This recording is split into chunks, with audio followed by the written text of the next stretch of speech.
When we killed off Gabrielle, she didn't get killed off. She got lost down the mine shaft. We kind of knew how to. We knew that we were going to play good and bad Gabrielle being confused, coming back in an episode, which turned out to be Family Affair. We knew that we wanted to introduce a new villainess, which we did in the Sin Trades. We knew that we wanted to set up flash forward premonition. So we were pretty sus coming into season 4 as to where we were going and what we wanted to do, and we knew we wanted to introduce shaman mythology and that whole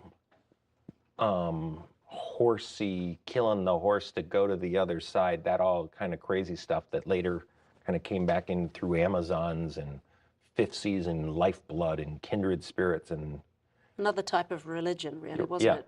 Rob's very interested in the impact of religion on society and how one becomes the dominant force in some part of the world and how it morphs around the planet. So Rob would kind of follow these religions and bring them to play in our series.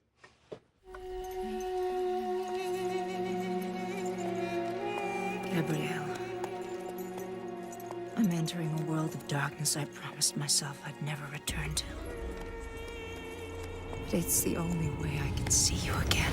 I remember the abuse we took on killing her and then bringing her back without. Some people claim that the explanation wasn't wonderfully credible, but I bought it. So did I. Completely. So evil Xena in the Sin Trade, we get to see her at her most venal, most avaricious, most lustful. She was all the 7 deadly sins. She's all that personified. So I always enjoyed playing her a lot.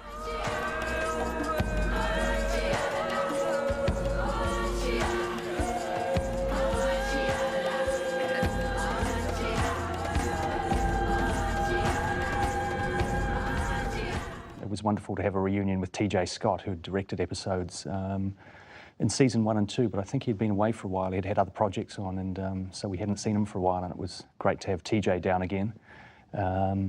He had a wonderful visual sense, and he always challenged you to do exciting things. Shot a huge amount of film, which was a nightmare for the editors often, but they had a lot of stuff to choose from.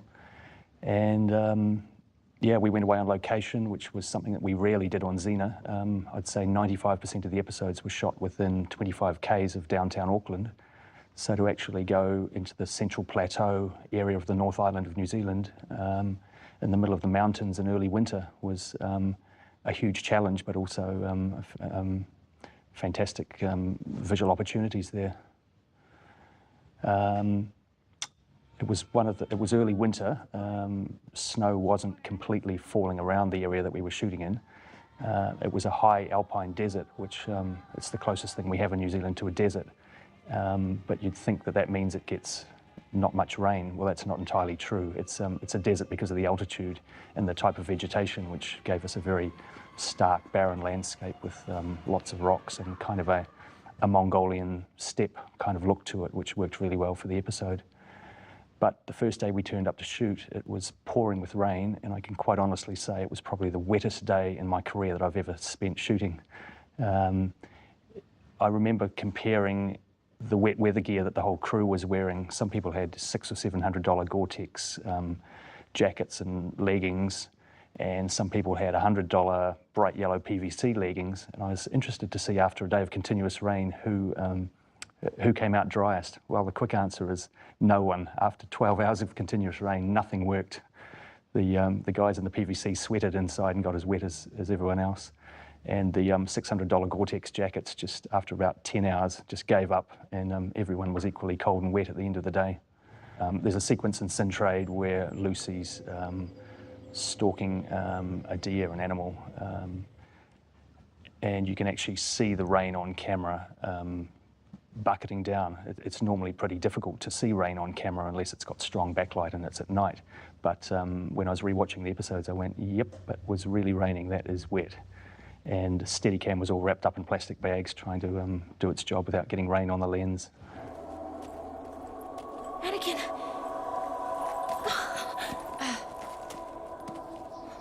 What's the matter? Stay away from me. Why? You poisoned my soul. I want nothing to do with you.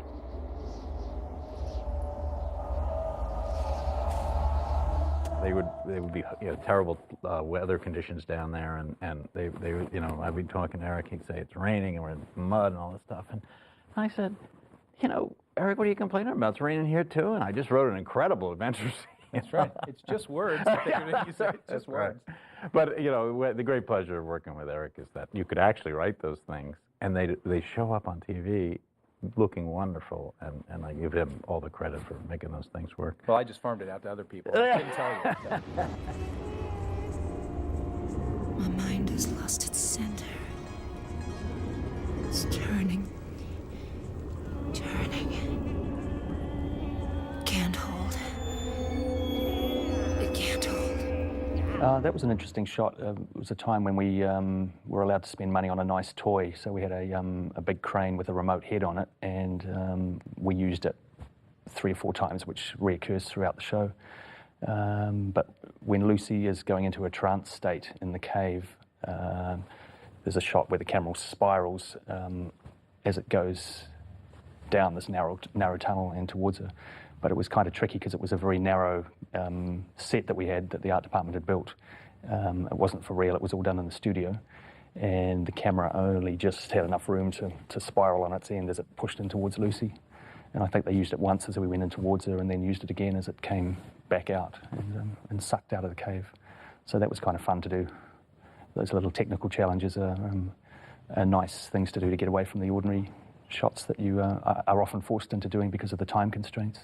The whole experience of Xena was, what made it so exciting was, as a writer, you write these wacky scripts and you send them down there and they're done wonderfully, they're produced fantastically, and they're acted great, and had a fair amount of good directors too, so we did okay. I was saying before that probably the greatest thing about Xena was that from the top down and every level it was like a big family. We all knew that we would deliver on the goods, and that we had great actors and great directors. It was like a family. It was like it was never really work. It was always an intense joy to come to work every day. So even though we called it work. Yeah, well, it showed. It showed on